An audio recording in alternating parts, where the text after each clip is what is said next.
Post office रो 4टी double धमाका योजना टंका रखिले 2 गुणा रिटर्न ग्यारंटी। प्रत्येक व्यक्ति निज कष्ट अर्जित धन वृद्धि करने को चाहिए।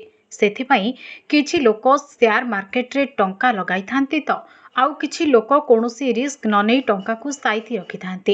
हेले अनेक लोक जानती नाही कि शेयर मार्केट एवं बैंक व्यतीत देश रे आहुरी अनेक योजना अछि जेउथिरे बिना कोनोसी रिस्क रे निवेश करि हेबो।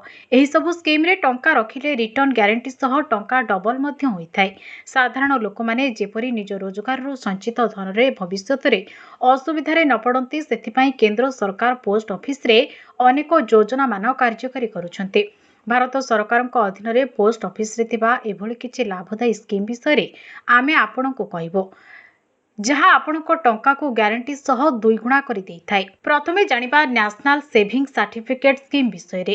यह एमिति एक योजना जेउथिरे बेस भलो लाभ मिलिथाय। एथिरे आपण निज पुंजी निवेश करी मात्र कई मासरे 2 गुण लाभ पाई परिबे। सबुठु बड़ कथा हला नेशनल सेविंग सर्टिफिकेट स्कीम रे आपण 100 टंका भी निवेश करि परिबे।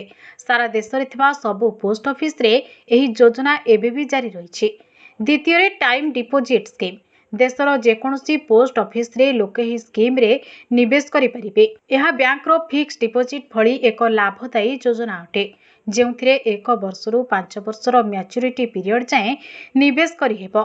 एहारो सुध सीधा सड़क व्यक्ति अकाउंट को जाइथाय। ग्राहक उभय चेक किंबा नगद टंका दे एठारे अकाउंट खोली परिबे। तृतीय रे स्मॉल सेविंग स्कीम आरडी। जदि आपणक रोजगार अनुसार आपण स्वल्प संचय करने को चाहते तेबे आपणक पई small saving scheme recurring deposit सबुठु अधिक सुविधाजनक हेबो। बैंक मानकरे मध्य एही सुविधा थिले मध्य डाकघरे एही स्कीम उपरे अधिक सुध मिलिथाय। एही जमा योजना रे प्रति मासरे एक निश्चित राशि जमा करी स्कीम अवधि शेषरे आपण मोटा अंकर रिटर्न पाई परिबे।